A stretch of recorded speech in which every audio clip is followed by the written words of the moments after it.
What's up, African? What's up? It's King Leon X, Ron Green. Redz the ruler. Redz the ruler. I just told him about the Huey P. Newton speech on homosexuality, that movement and women's liberation movement. I read it. I heard his voice. It hit so hard. He about to read it on camera. Alright.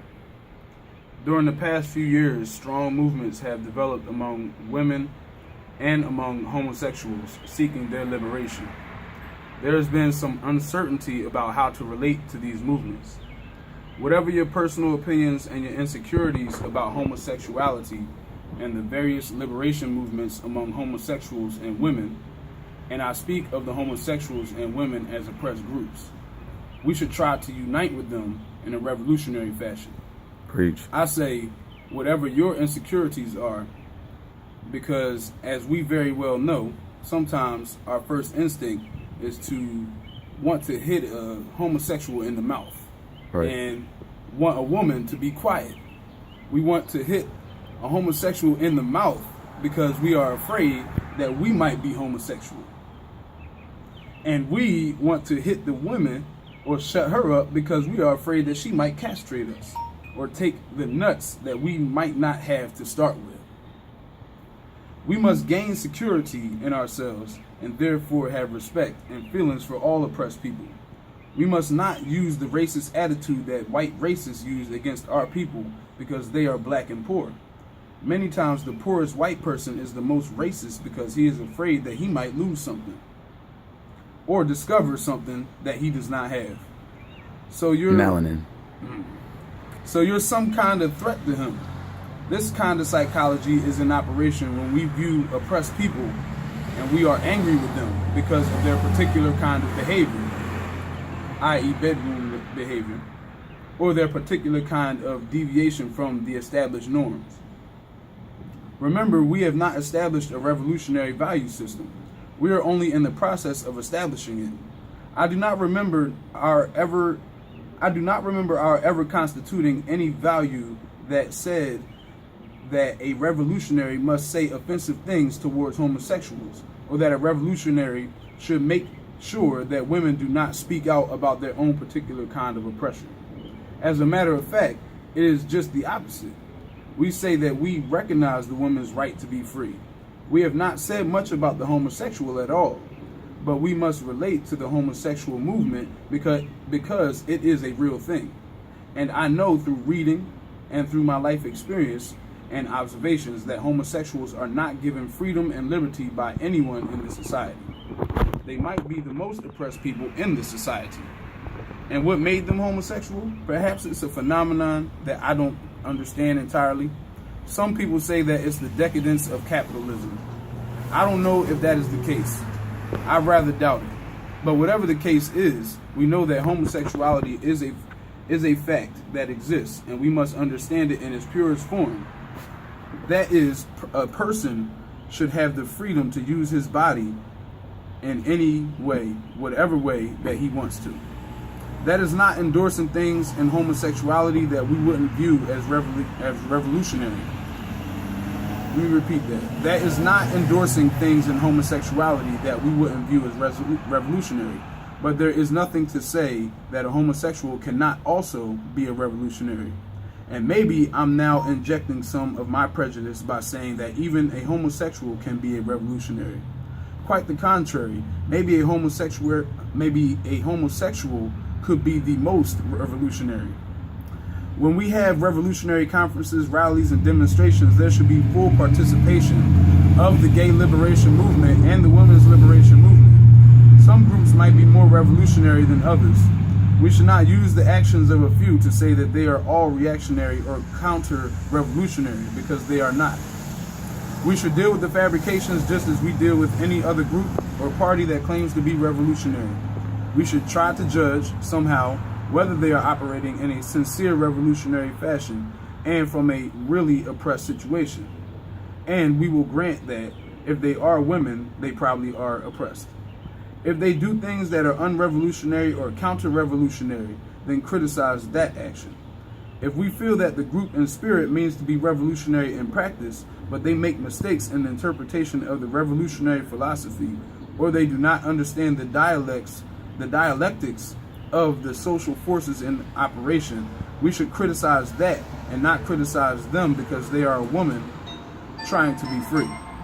And the same is true for homosexuals. We should never say a whole movement is dishonest when in fact they are trying to be honest. They are just making honest mistakes. Friends are allowed to make mistakes. The enemy is not allowed to make mistakes because his whole existence is a mistake, and we suffer from it. But the Women's Liberation Front and Gay Liberation Front are our friends. They are our potential allies, and we need as many allies as possible. We should be willing to discuss the insecurities that many people have about homosexuality. When I say insecurities, I mean the fear that they are some kind of threat to our manhood. I understand this fear because of the long conditioning process which builds insecurity in the American male. Homosexuality might produce certain hang-ups in us. I have hang-ups myself about male homosexuality. But on the other hand, I have no hang-up about female homosexuality. And that is a phenomenon in itself. I think it is probably because male homosexuality is a threat to me and female homosexuality is not. Damn, that's good. We should be careful about using those terms that might turn our friends off. The terms faggot and punk should be deleted from our vocabulary, and especially we should not attach names normally designed for homosexuals to men who are enemies of the people, such as Richard Nixon or John Mitchell. Homosexuals are not enemies of the people. We should try to form a working coalition with the gay liberation and women's liberation groups. We must always handle social forces in the most appropriate manner. And this is really a significant part of the population, both women and the growing number of homosexuals that we have to deal with. All power to the people. Huey P. Newton, Black Panther Party. So what do you think about that? Hey, man. I really feel like... Did you get the same chills I got when...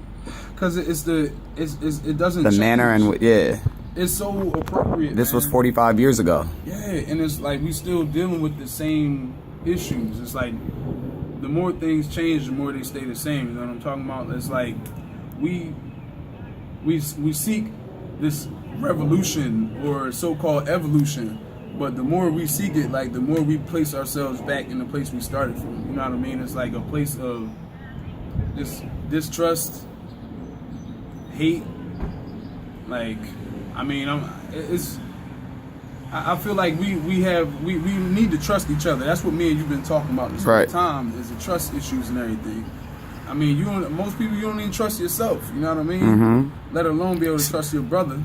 You know what I'm saying? And then we get into the homosexual conversation. You got to be able to trust that homosexual brother, that he's not going to try to approach you in a way that's going to make you feel like less than a man. You know what I mean?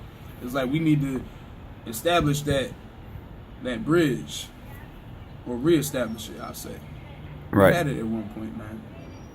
But, you know, we've been infiltrated so many angles, man. So it's like we got a lot of soul searching to do. We need to have some honest conversations with ourselves, with our friends, and with our children. You know what I mean? About how we truly feel about these issues that were being discussed in that speech that I just read. Because those issues are the main things that divide us. You know what I mean? And they use religion as a tool, you know, as a wedge to drive those things, you know, further between us. You know what I mean? It's like religion is like the mallet, and those things is the nails. You know what I'm saying? Just wedge this in so many sectors of our global community, and just here in America, man. Even just around the way. You know what I mean? It's like the way that we just process our interactions with each other is crazy. So I mean, we do a lot of prejudice exists amongst us all. It's hard to escape that. You know what I mean? Like it's just our job to suppress that shit. Like in any way we can. You know what I mean? You need to judge every situation, you know, rightly, but when it comes to just judging somebody based off of a sexual preference or... Yeah, what hit me the most is just like, because I'm always talk about how no one can make any of us do anything. The only thing that we have 100% control of is our mental attitude, and like the thoughts that we choose to think. And so I always talk about each person taking responsibility for the space that they occupy. And can't nobody, just like nobody can't make you do anything or tell you what to do, can't no one tell me what to do. And so we can't intrude on the homosexuals based on, like he said, whatever reasons of our conditioning that puts us separate from them. They're free, like he said, they're free to do whatever they want with their body. You know what I'm talking about? So, but there's a fine line between homosexuality and the systematic emasculation of the black man. And so that's where that's why these conversations must be necessary. And then, like how he was saying, like we must establish that code, that revolutionary value system, right? And so then when people who claim to be revolutionary are acting in contrast to the values that we already preset, then we can criticize that action, like he said. So we gotta, so you gotta like compartmentalize these things. Like certain things, you can't do anything about that. We can't touch that. Like I can't control what you do in the bedroom, sir. Like all I know is you better not have no kids in there. You know what I'm saying? And that's it. Like, I mean, what else can we police? You're two consenting adults. But like, also, so how do we feel then about, because we understand people do whatever they want with their body, but so then are we for men in dresses? That's man, see, now, like you kind of getting into that ground that what's like Will Smith kids were talking about.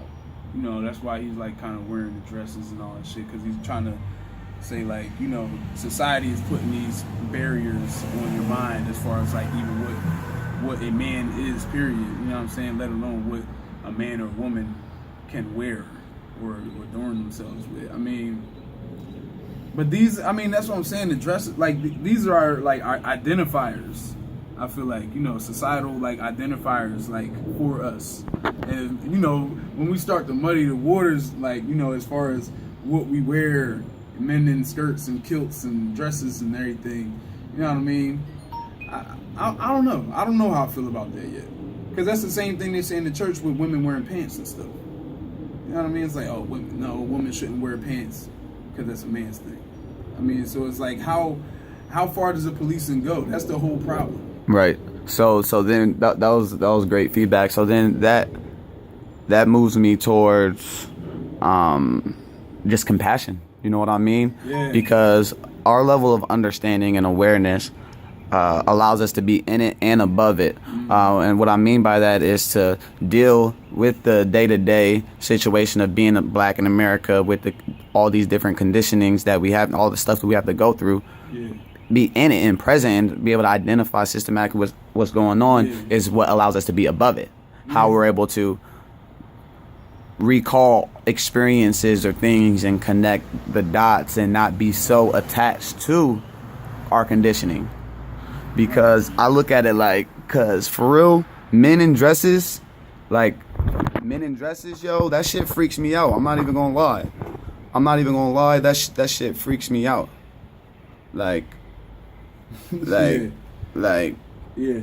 Cause when I grew up, how I grew up, like we never seen none of that shit. You know what I mean? And if someone dared to, a man dared to come outside in a dress, he was asking for an ass whooping, right? Some elementary school kids will hop right off the bus and beat his ass. A grown ass man, 20 mob and beat him to death. So then it's like 10 years later, men are turning into women. Men are getting breast implants. Men are getting their dicks chopped off and replaced with artificial vaginas. So people have the right to do what they want with their body, but like I got the right to associate with who I want to associate with. I have the right to build who I want to build with. I have the right to surround myself with the type of people that we want to be around. Mm-hmm. So, What's Up African, the global brand. We are not against homosexuals. Homosexuals and feminists and all of whoever, they're our friends. Every black person is our friend. You know what I'm talking about? I say. Every black person is our friend. Therefore, me as a leader, I must have enough grace and enough compassion to continue to grow myself and decondition my mind. Because I got a lot of information, but then at the same time, if I see a homosexual person, like literally, I wouldn't even want to be sitting right so seriously. If a man, like, if he had on a dress, if someone's sitting right there with a dress, I would get up and leave. I don't hate homosexuals, you know what I'm talking about? But like, I'm still working on things with myself, because obviously it's a real movement. Men like fucking men, which is... Can't figure it out, man.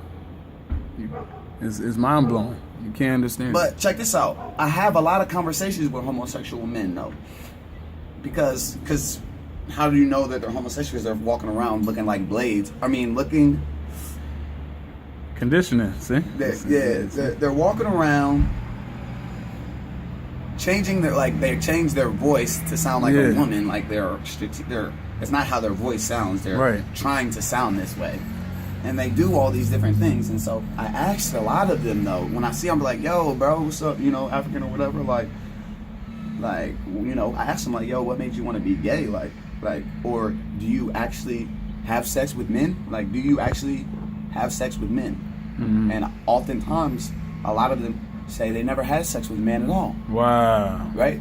And then I asked them if they had sex with a woman, and they say they never had sex with a woman at all. So, it's a major identity crisis going on within our communities, within our families. From fathers not being there to teach a man how to be a man, the woman trying to be the man, but then that doesn't leave her space to be the woman, right. and all the feminine power that exists, which is the feminine power is the most power that exists. Like, it just creates it's just so much things. Like,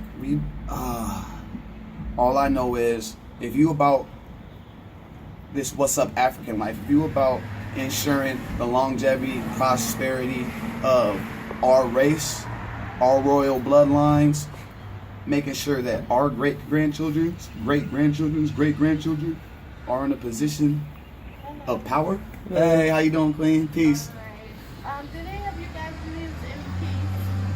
Lose keys? Lose keys? No. I have a car key, I have a door key. They keep bringing lost keys to this house. Oh, wow. No. So if anybody that you know lost the key, let me know. Yes, ma'am. So, What's Up African is a new identity. Right. Okay? Because we're all suffering from post-traumatic slave syndrome or disorder, however you want to call it. And people are expressing themselves and their oppression. What up, bro? In different ways. How you doing? So, I'm all about this. Like, as long as your blackness is before your sexuality, true indeed, then we good. We good. Like, put your blackness over your sexuality. You know what I'm talking about? Imagine if all the black people in all these different movements, black people are attached to every single movement that exists. Right. Black people are attached to it because of the lack of identity, the feeling, the need to be a part of something bigger than ourselves, not realizing that we're already a part of the original race. Right. You know what I'm talking about? The original people, the kings and queens of the gods and goddesses. We mastered the entire world prior to the white man coming out of the cave. This does not have nothing to do with, again, white versus black. This got to do with black getting back to our righteousness, getting back to our divinity, getting back to what it says right here on his shirt.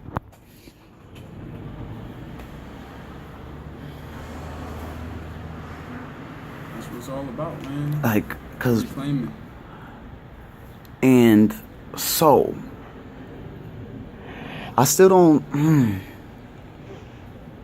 bro, this talking about homosexuals and like how they play a part in what we have going on as far as the There's plenty of strategies, tactics, and processes. We're gonna bring a lot of positive. We're gonna like. There needs to be a contrast, like drawn, and it doesn't have to be like, oh, you're pro-gay or oh, you're against it. It's just being real about things. Right. It's like being able to rationalize and divide truth from deception. You know what I'm saying? It's like that's how you create the lines of trust that we need. You know what I'm saying? It's like if we gain understanding, like that's what fuels racism in the first place. Is lack of understanding. Right.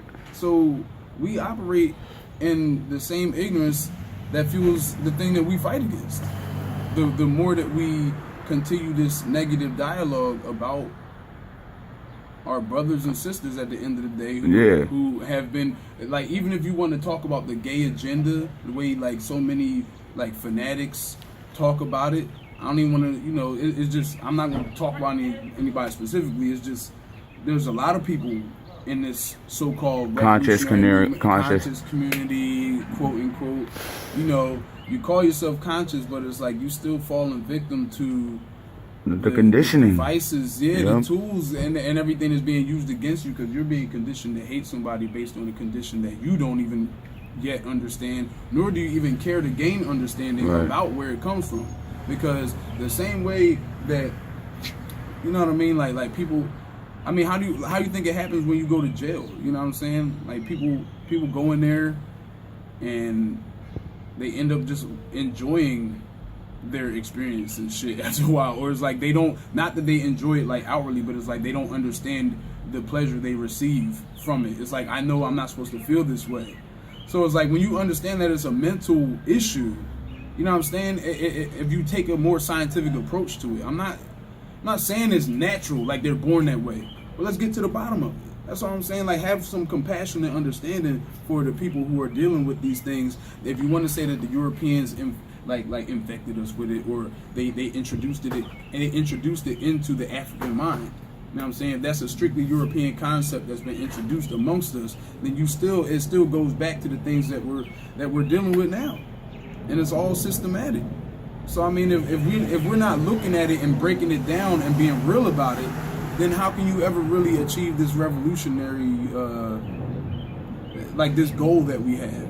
If your thinking is so stuck here, like that's not revolutionary.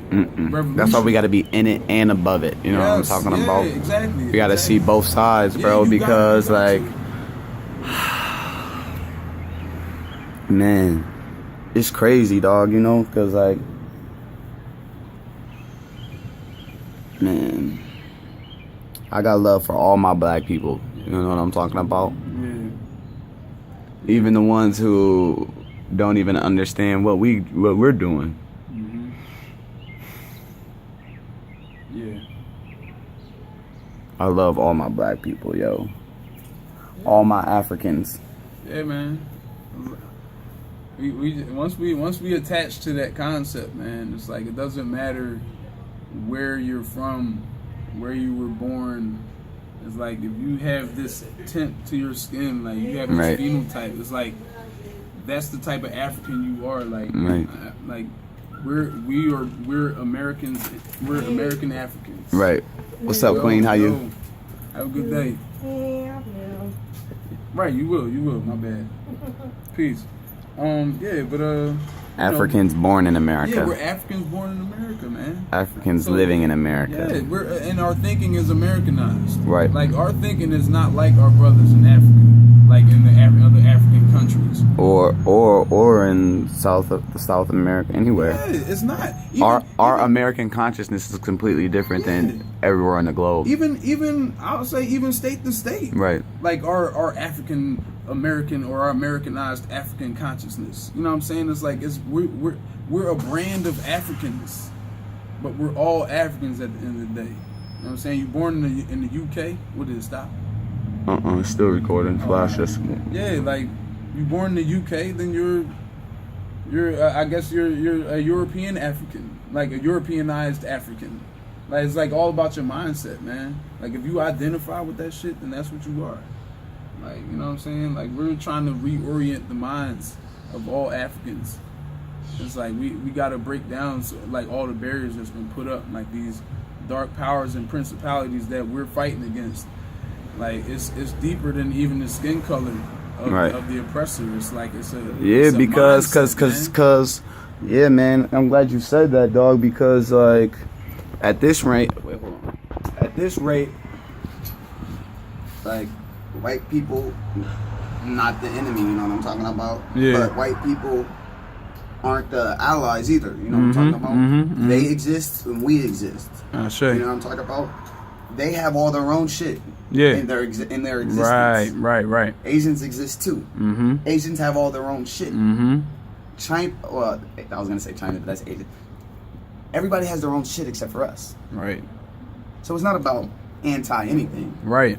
It's about pro African. It's about the only thing that we're missing is the African centered consciousness. There we go. Because at the end of the day, whether someone's a woman, homosexual, a thug, whether they can read, whether they can write, whether they can freaking dance, it doesn't matter. None of those things matter when it comes to the quality of life that that needs to be enhanced. The quality of life that we should have should not be determined by our sexual preference or our level of